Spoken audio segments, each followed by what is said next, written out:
My partner divorced me and kicked me out after I lost my job. I spent the next year scraping by, barely holding it together. Then I won a wrongful termination suit and became a millionaire. Now she wants to visit my new mansion.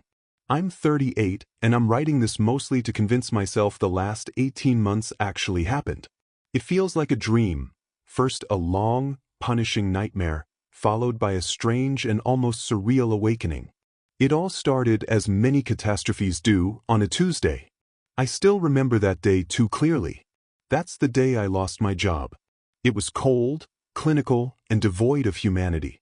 A corporate bloodletting wrapped in the sterile language of restructuring.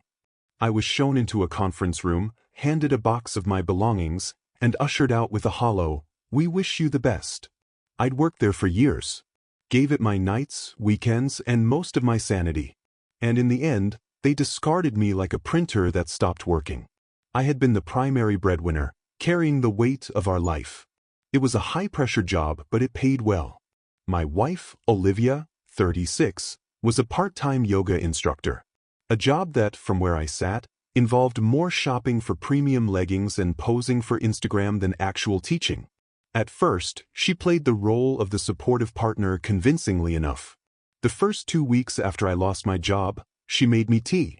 She rubbed my shoulders. She said things like, "We'll get through this," and "Your health is what matters most." But I saw something flicker in her eyes when she thought I wasn't looking. A flash of panic. That quick, silent mental math people do when calculating risk and reward. It reminded me of the way she looked at designer handbags, gorgeous, expensive, and clearly out of reach, but she still lingered, weighing the cost against the desire. That's what I had become to her, a liability she wasn't sure she could keep carrying. By the third week, the cracks started to show. Then came the calls from her parents, Victor and Elaine. They didn't bother with any pretense of concern. Their questions weren't, "How are you holding up?" but, "So what's your reemployment strategy?" The kind of question that sounds polite until you realize it's just a dressed-up accusation. Victor, who had never experienced a moment of financial instability in his life, offered me a job, moving furniture for one of his golf buddies. It wasn't an act of generosity. It was a test, a humiliation, a way to see how far I'd fallen and just how desperate I'd become. The final conversation with Olivia happened exactly 1 month after I lost my job. I was on the laptop, deep into a soul-crushing job search spiral, sending resumes. Olivia walked in, not in her usual yoga leggings, but in a tailored blazer I had gifted her the Christmas before. She looked like she was headed to a boardroom. In a way, I suppose she was. "Ethan," she said flatly, like she was reading from a script. "I can't do this." I blinked. "Can't do what?" "It's only been a month. Things are hard, yes, but..." She cut me off like a business deal gone cold. "This. I can't be tied to a sinking ship." A sinking ship. That's what I had become to her. After 10 years of marriage. 10 years of partnership, of plans, of shared life. All reduced to a metaphor and a shrug. My only response was a stunned, half-laugh, the kind you give when you're trying to mask the sharp edge of betrayal. "You're serious?" I asked, still hoping this was some cruel test I could pass. She didn't flinch. Didn't even pretend to feel bad. "I've thought it through. My parents agree. This isn't the life I signed up for. The house is in my name. I think it's best if you pack a bag. You can stay with Marcus, right?" The house. A pre-wedding formality, her father had called it at the time. "Just a precaution," he said, smiling over his wine glass. Back then I hadn't cared. We were in love. We were building a life. It was all paperwork. Now, it felt like the snap of a well-set trap. So I did what broken men do. I packed a bag. Marcus didn't ask questions. He just opened his door. My best friend handed me the key to his spare room and stocked the fridge with cheap beer and even cheaper takeout. Every night came with a dumb joke and a little dignity. It wasn't much, but it was more than I had left. The divorce came fast and hit harder. Olivia and her lawyer were relentless. I had no income, no real savings. Most of what we had was tied up in the renovation project on her house, an investment I now realized had been a one-sided gamble. I walked into that courtroom already defeated. She took everything. The house. The art. The new furniture. She even managed to twist the narrative into one where I was the broken one. The failure. Our mutual friends, the ones I once toasted with, now looked at me like I was contagious. One of the final blows came when I was ordered to hand over my grandfather's watch. A family heirloom, to be liquidated as a marital asset. But that wasn't the worst of it. Her brother, Simon, stepped in next. A smarmy real estate agent with unnaturally white teeth and an even more unnatural smile. He lied through his own to help her claim my 3 vintage guitars, priceless to me, pre-marriage and appraised. He swore to the court they were cheap knockoffs I'd picked up online. I watched from the front steps as he loaded them into his SUV. He even patted me on the shoulder on his way out. Chin up, champ. Better days ahead. For the next year, I was in free fall. I delivered groceries just to make rent. Lived on instant noodles and silent evenings. Calls from old friends went unanswered. I could smell the reconnaissance in their voices. They weren't calling to check in. They were calling for her. That year was the darkest of my life. But funny thing about rock bottom? It's solid ground. And I was building something. You see, while I was stacking bags of organic groceries and swallowing my pride, I was also quietly working with a lawyer. Not just any lawyer, a shark in heels. We went over every document, every email, every word from the day I got fired. Turns out that restructuring? It wasn't just cruel, it was unlawful. And I had the receipts. Literally.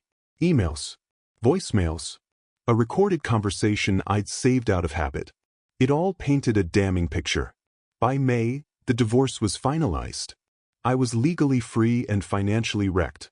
A 38-year-old man sleeping in his best friend's spare room, holding onto a quiet, powerful secret.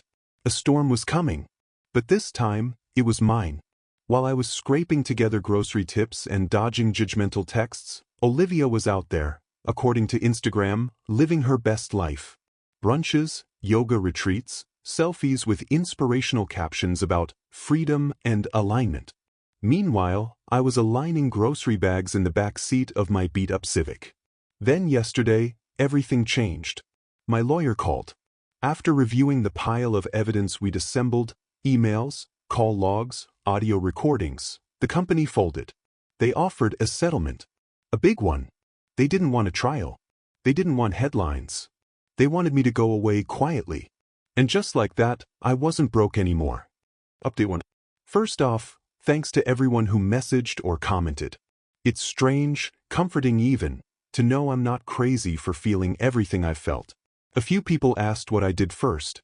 Did I splurge? Take a luxury vacation? Buy a Lamborghini? Nope. The first thing I did was cry. I sat alone in my car for 10 solid minutes and just let it all out. A year's worth of failure, shame, stress, it all spilled out in a quiet, ugly, cathartic mess. I wasn't crying because I was rich. I was crying because, for the first time in over a year, I wasn't surviving anymore. I could finally breathe. Then I called Marcus. I told him the news. He laughed, this wild, relieved kind of laughter that filled my whole chest. I sent him $50,000 while we were still on the phone. It wasn't charity, it was gratitude. For the room, for the food, for never making me feel like a burden. For the terrible jokes. For being there. He tried to turn it down. I told him to shut up and go buy that ridiculously overpriced vintage guitar he's been obsessing over since college. After that, I got down to business. Hired a financial advisor, made conservative investments, started laying groundwork for something sustainable. No impulsive spending. No crazy moves. And yes, I'm buying a house. We're not closed yet, but the offer was accepted. It's a modern build with big windows and clean lines, sitting quietly beside a private lake. There's a pool, a home office, and peace. Real peace. The kind that doesn't come with strings attached or voices whispering in your ear that you're not enough. I haven't moved in yet, but I already feel like I'm finally home. Even before I closed on the new house, word somehow got out. I rejoined the upscale gym I used to go to, the one with eucalyptus towels and motivational slogans on the walls. I wasn't there to be seen, but people noticed anyway. Old acquaintances gave me long, slow double takes. A few whispered, "Apparently, the rumor mill runs on protein powder and Pilates now." Then last Tuesday night, Olivia texted me, "Ethan? Word got around that you were back in town and buying a new place? So happy for you. We should catch up." I stared at it for a full hour. The sheer gall. The exclamation points hit harder than any insult. "So happy for me? Please." I took a breath, kept it classy, and replied with something I'd read once that felt just right. Noted. She must have short-circuited. Those 3 little dots. Typing, stopped, typing again. Flashed for the next 20 minutes like a broken signal. No follow-up message came through. Instead, my phone rang an hour later.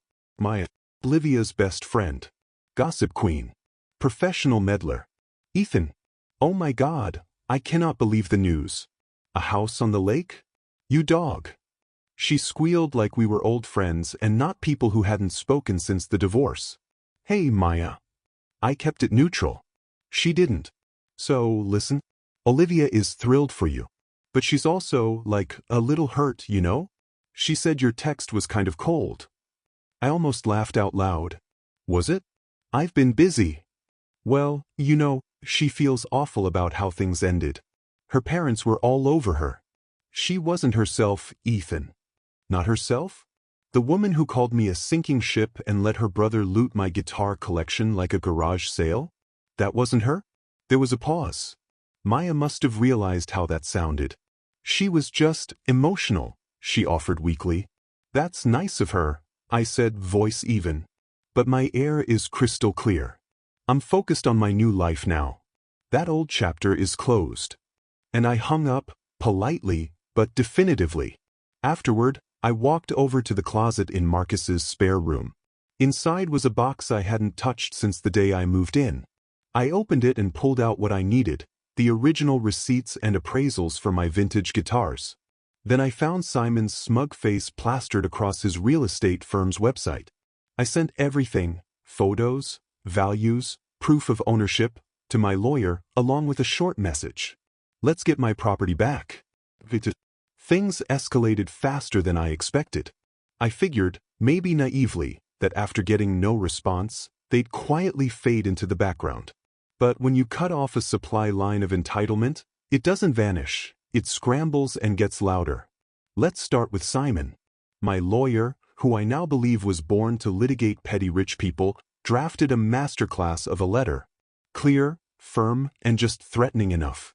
It included receipts, insurance values, proof that the guitars were mine before the marriage.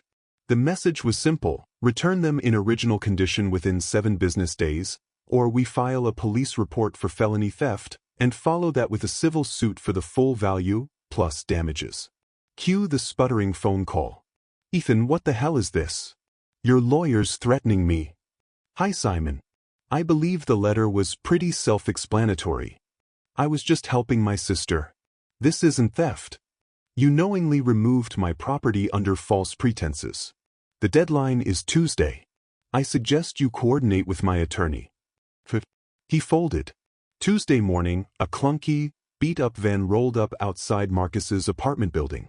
2 guys wheeled the guitar cases into the lobby and left without a word. I opened them on the spot. My 1964 Stratocaster, cracked along the neck. The vintage Gibson? Covered in beer stains and reeking of stale hops. My stomach twisted, but I was ready. I took high-resolution photos of every scuff, every insult to those beautiful instruments. My lawyer immediately filed a small claims suit for the cost of repairs and diminished value, $8,500. Simon got served at his office. In front of his colleagues. Not exactly the kind of buzz a trusted realtor wants.